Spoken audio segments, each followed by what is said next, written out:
I don't owe you honesty. We're just dating, my ex said when I found the messages. So I packed her stuff and never spoke to her again. Now she's an unemployed single mom living at her dad's place, begging me to talk, but I'm not her safe place anymore. I'm just the guy who finally walked away. I knew Tanya wasn't the lovey-dovey type, but I thought we were solid. She had drawers full of her stuff at my place, her toothbrush next to mine, and she texted me every day, sometimes just dumb memes, sometimes stuff about her patients at the clinic. I figured that's just how she showed she cared. Quietly, casually. Still, she was always there. My name's Drew. I'm 28, live outside Knoxville, Tennessee, and I work as an electrician. Been at the same company for 7 years. I'm not flashy, but I show up. I fix what needs fixing and keep my promises. That's just how I'm built. I met Tanya through my buddy Eric's girlfriend, who worked with her at the vet clinic. First time we talked, she was wearing scrubs with paw prints and still had dog hair on her. She looked tired, said something sarcastic about her boss being allergic to common sense, and laughed in a way that made you feel like you were in on the joke. That laugh stuck with me. We started seeing each other pretty soon after that. Nothing dramatic, no whirlwind, just dinners, beers on my back porch, her telling stories that made no sense, but still made me laugh. 10 months went by like that. She wasn't big on saying how she felt. Never said,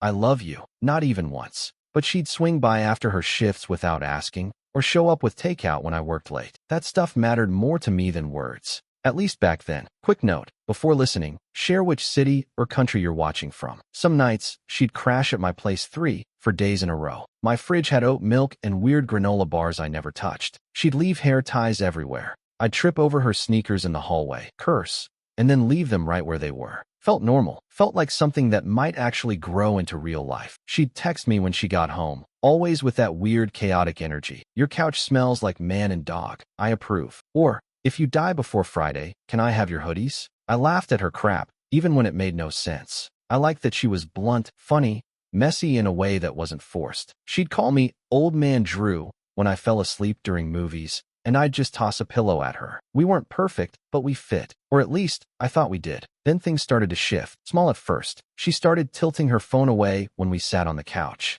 I didn't catch it the first couple times. It's not like I was staring at her screen. But once I noticed, I couldn't unsee it. She'd sit sideways, thumb tapping fast, screen dimmed. Then she'd laugh, real low, and when I asked, what's funny, she'd go, just a meme, without showing me. I wasn't trying to play detective. I hate that crap. I like my peace. But her vibe shifted. You know when someone's talking to you, and they're smiling, but their eyes won't meet yours? That's how she got when I asked how her day was. Quick answers. Vague. Like, same old, dogs and chaos. Then she'd change the subject. A couple times, I'd reach for her hand, and she'd pull away without even noticing. Too busy scrolling. She still came around, still stayed over, but there was something off. Like her body was there, but her head was somewhere else. I figured maybe work was stressing her out. They'd been short-staffed. Maybe she was just tired. I gave her space, didn't push. I'm not a clingy guy. I'd been in toxic crap before. Jealousy, fights, tracking phones. I promised myself I'd never go there again. But it kept building. One night, she came over late, barely said hi, dumped her stuff on the floor, and crawled into bed without brushing her teeth. Said she had a migraine. I turned the lights off, let her sleep. Didn't even finish my beer, just sat in the dark next to her, scrolling on my own phone. She knocked out fast. Her phone was plugged in next to mine on the nightstand. I wasn't planning to touch it. I really wasn't. But then the screen lit up. Next time, bring your flannel. I miss your smell. Ray. I didn't breathe for a second, just stared at it. The text preview stayed on the lock screen like it was mocking me. Ray. The name hit harder than it should have. She'd mentioned him once, said he was her ex, called him toxic as hell, and swore she'd never be dumb enough to go back. He's done for good, she'd said. That was maybe 4 months into us dating. I looked over at her. She was on her side, mouth slightly open, hair stuck to her cheek, sound asleep. I didn't touch her phone. I just stared at it like it might explain itself if I waited long enough. But it didn't. It just sat there, glowing with that message like it belonged in my house. I lay down and turned my back to her. Couldn't sleep. My brain was racing, heart pounding, fists clenched under the blanket. Every time I closed my eyes, I saw that message. Flannel, smell, Ray. I tried to play it cool in my head. Maybe it was a joke. Maybe it was some friend messing around. But deep down, I already knew. You don't say you miss someone's smell unless you've been real close to them. By the time the sun came up, I hadn't slept a minute. She rolled over and pressed her face into my shoulder like nothing was wrong. Whispered, "You're warm," and stayed there. I wanted to shake her awake and ask, straight out. But something in me held back. She got up and went to shower. As soon as the water started running, I picked up her phone. I didn't hesitate. As soon as I heard the water hit the tile, I picked up her phone. My hands were sweating, but I kept them steady. No lock screen, same as always. She never thought she needed one. I opened her messages and scrolled straight to Ray. It wasn't just one message. It was a thread, dozens of texts, photos, late-night timestamps. Her saying, "I miss your stupid grin." Him saying, "You looked so damn good last night." Jokes about me. One where she called me Old Faithful, like I was a damn pickup truck. "He's boring but safe," she wrote. That one hit harder than the nudes. There were dates.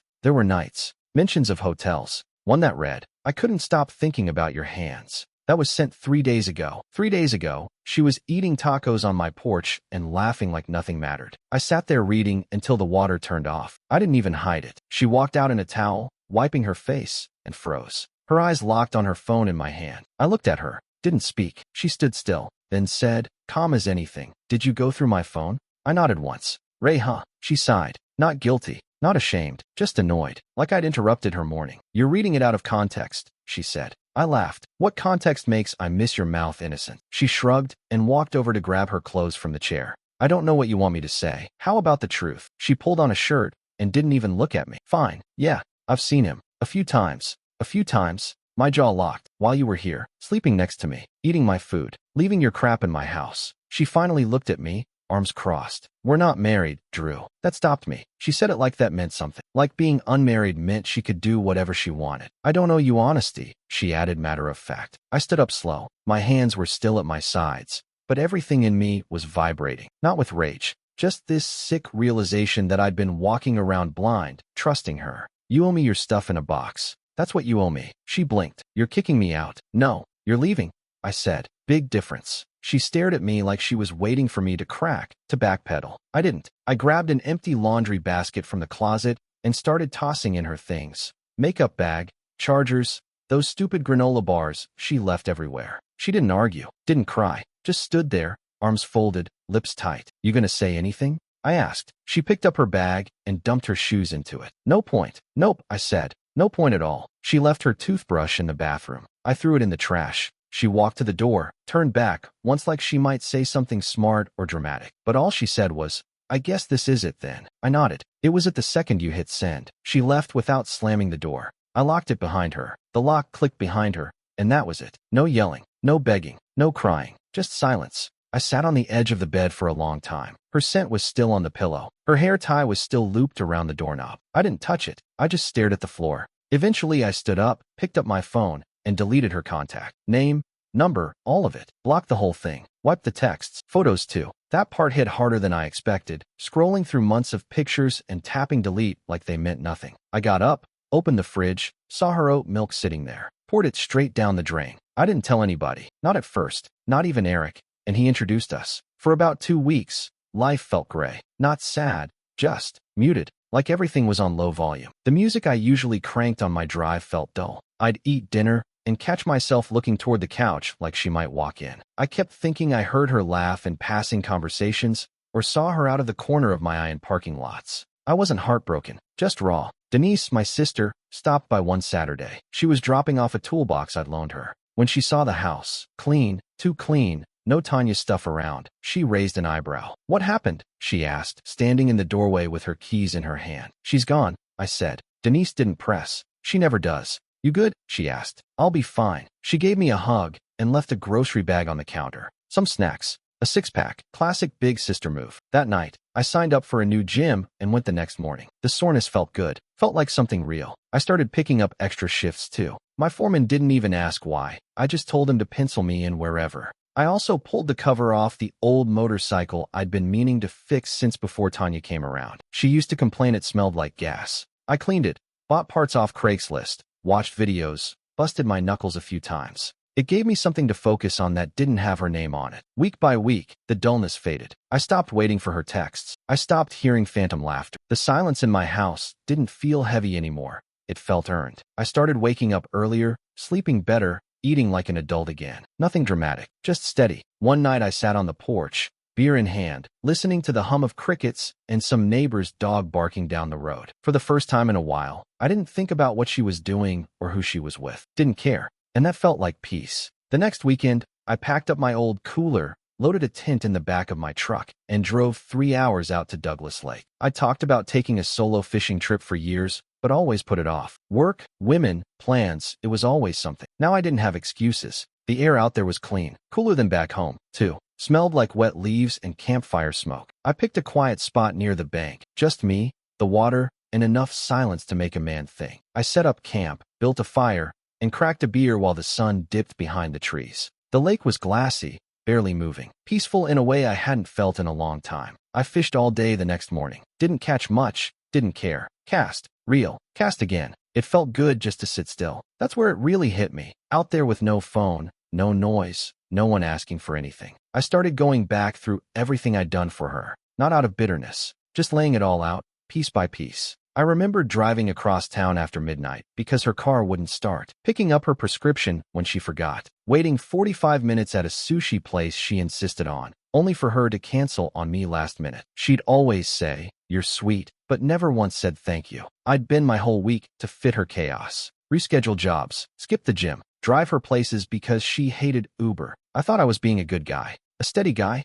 but she never saw it like that. I wasn't a partner. I was a cushion, something soft to land on when everything else fell apart. She never asked how my day went, never offered to pick up a single thing unless it was already convenient for her. And I let it slide every damn time because I thought that's just how she was wired. But no, she just didn't respect me. Not really. She liked the version of me that made her life easier. The calm in her storm. The dude who could fix a leaky sink or hold her while she ranted about her boss. But she never actually saw me. Not once. I tossed another log on the fire that night and let the guilt burn out with it. The guilt for not seeing it sooner, for wasting time, for being loyal to someone who only showed up when it suited her. And for a minute, I wanted an apology, just a little one, something to prove I hadn't imagined it all. But the more I sat with it, the less I cared. What would it even fix? She could keep the lies. I didn't need closure from someone who couldn't even close a damn door without looking back. When I got home, everything felt lighter. The house didn't echo anymore. It just felt open. I unpacked my gear, cleaned the cooler,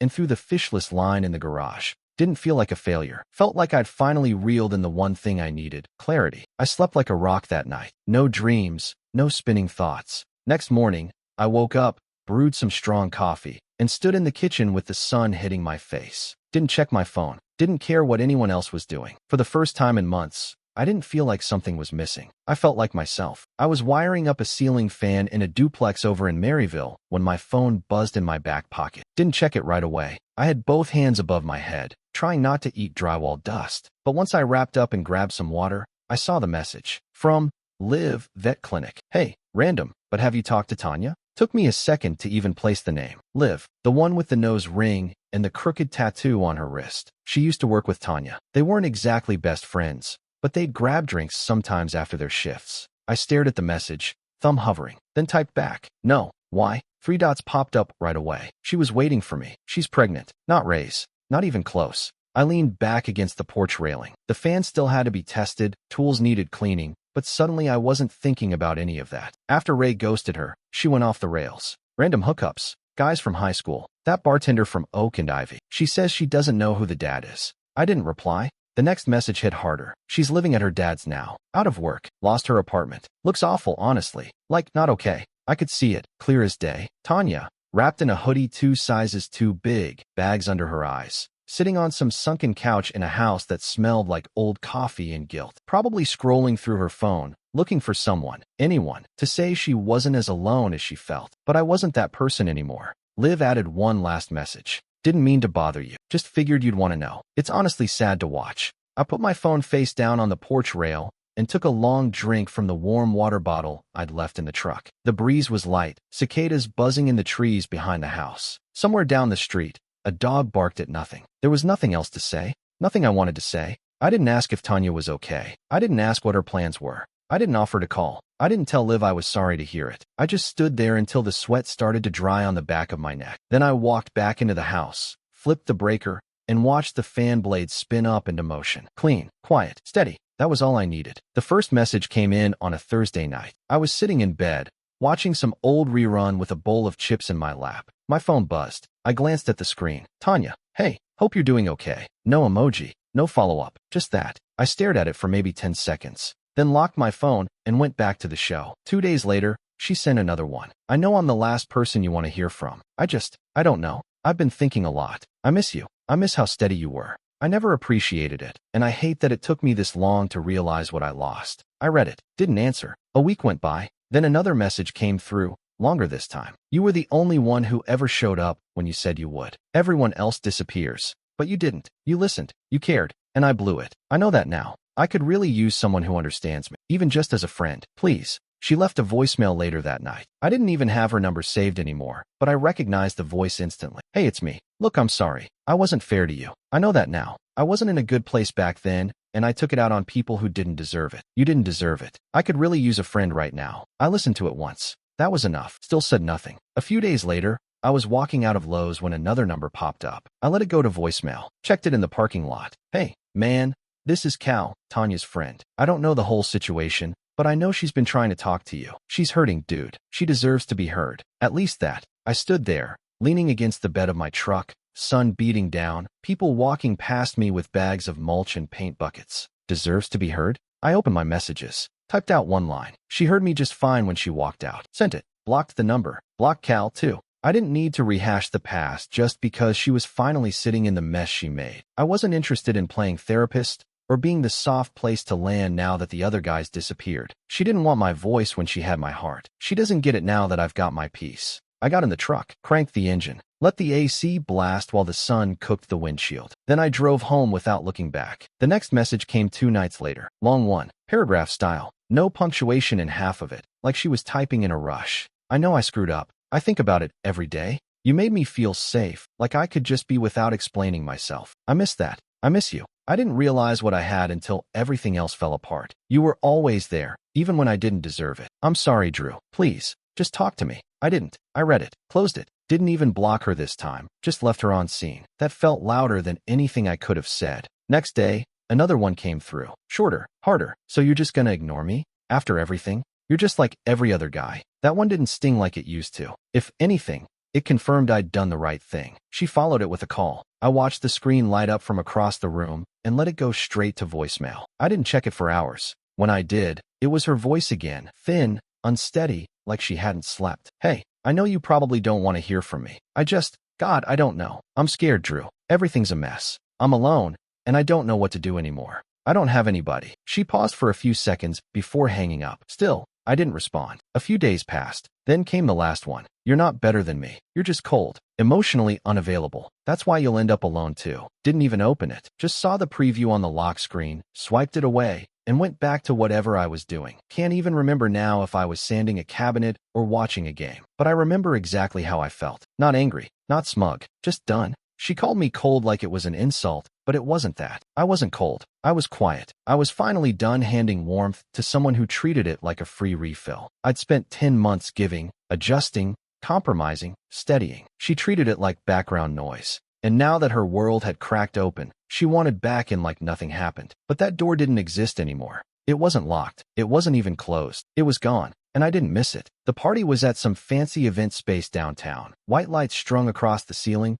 People dressed like they actually gave a damn. I showed up in clean jeans and a button-up, hair combed for once. Lauren was next to me, hand in mine, her laugh cutting through the music as she told a story about some client who thought horses could be potty trained like dogs. Lauren was easy to be around, nothing forced. She'd tease me for being quiet, but never try to fix it. She listened when I talked, remembered the small stuff, asked real questions. No games, no sideways phone screens. Just present. I was sipping my drink, scanning the crowd for the bartender again, when I saw her, Tanya. She was across the room in a navy dress, hair done up, makeup thick around her eyes like she was trying to hold something together with eyeliner. She saw me at the same time I saw her. For a second, we both froze. Then she started making her way over. Lauren was mid-laugh when Tanya reached us. She gave a tight smile. Hey, she said, eyes on me. You clean up nice. I nodded. You too. She glanced at Lauren. Hi, I'm Tanya. Lauren smiled polite, but firm. Lauren, Tanya looked back at me. I didn't expect to see you here. Eric's my friend, I said. Right? She said, chewing on that word a little too long. Then she paused, tilted her head. So this is your girlfriend? Lauren answered before I could. I am. Tanya nodded like she was cataloging. She's cute, she said, eyes flicking back to me. I didn't take the bait. There was a beat of silence. Then she leaned in just slightly, lowered her voice. I meant what I said, by the way. In the messages, I really did miss you. I didn't flinch. Just met her eyes and said, You missed what I gave, not who I am. Her face fell for half a second. Then she recovered, lips tightening. That's not fair. You don't know what I've been through. I shook my head. You said you didn't owe me honesty, and now I don't owe you anything. She blinked like I'd slapped her. You don't hate me? I leaned in just enough so she'd hear it clearly. No, I just don't think about you. She stepped back, eyes wide. Like that hurt worse than hate. I turned to Lauren, who was already holding out her glass. We clinked drinks and moved toward the dance floor without looking back. Tanya didn't stay much longer. I saw her slip out early, heels in hand, shoulders hunched. But I didn't follow. Didn't wonder where she was going or who she'd call next. I just watched Lauren take a bite of cake, get frosting on her lip,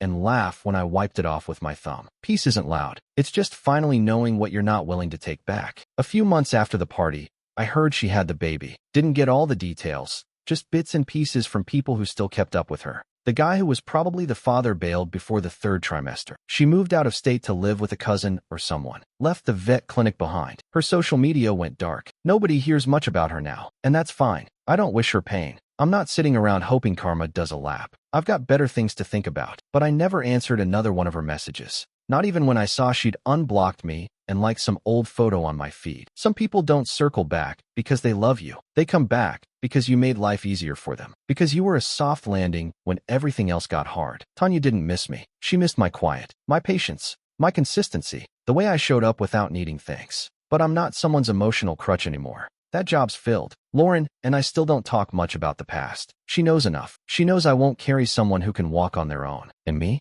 I stopped measuring people by potential. That word used to get me hooked. She just needs time. She's figuring it out. Nah, not anymore. I don't need chaos dressed up as charm. I don't need mystery or mixed signals or broken pieces waiting to be fixed. I need peace. And I've got it now. I used to be her cushion. Now I'm just me. And that's enough.